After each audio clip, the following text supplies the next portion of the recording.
बच्चों, क्या आपने कभी किसी ऐसे पुराने उल्लू के बारे में सुना है जो सब कुछ देखता था, सब कुछ सुनता था, लेकिन कम बोलता था और इसीलिए दुनिया का सबसे अक्लमंद उल्लू कहलाता था?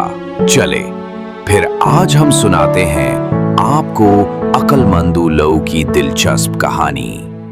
एक घने जंगल में एक बड़ा सा आम का दरख्त था। इस दरख्त के खोखले तने में एक पुराना उल्लू रहता था। उल्लू दिन रात अपनी बड़ी बड़ी आंखों से सब कुछ देखता और अपने बड़े कानों से सब कुछ सुनता। लेकिन मजे की बात ये थी कि वो बहुत कम बोलता था।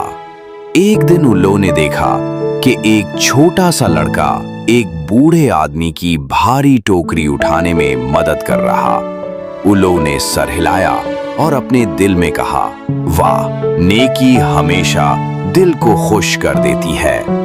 कुछ दिन बाद उल्लू ने देखा कि एक छोटी बच्ची अपनी माँ पर जोर जोर से चीख रही है। उल्लू ने आ भरी और सोचा, हाय, गुस्सा इंसान को कितना बदसूरत बना देता है। वक्त गुजरता गया और उल्लू ने ये आदत बना ली कि वो ज्यादा बोलने के बजाय सिर्फ सुनता रहे। जैसे जैसे वो खामोश रहता, वैसे वैसे उसके कान और तेज सुनने लगे।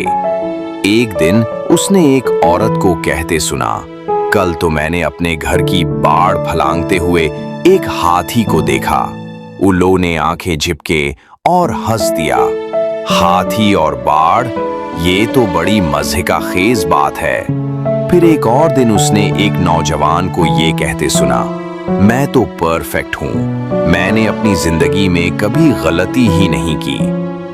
उल्लू ने सर हिलाया और सोचा, जो शख्स अपनी गलती नहीं मानता वो सबसे बड़ी गलती कर रहा है। और यूं दिन गुजरते गए। उल्लू हर रोज थोड़ा सा कम बोलता और थोड़ा सा ज्यादा सुनता, और जो ज्यादा सुनता है वो ज्यादा सीखता है। इसलिए आहिस्ता आहिस्ता सबने उसे अक्लमंद उल्लू कहना शुरू कर दिया। बच्चों, अगर हम कम बोलें और ज्यादा सुनें तो हम दूसरों से सीख सकते हैं, और सीखने वाला ही असल में अक्लमंद होता है।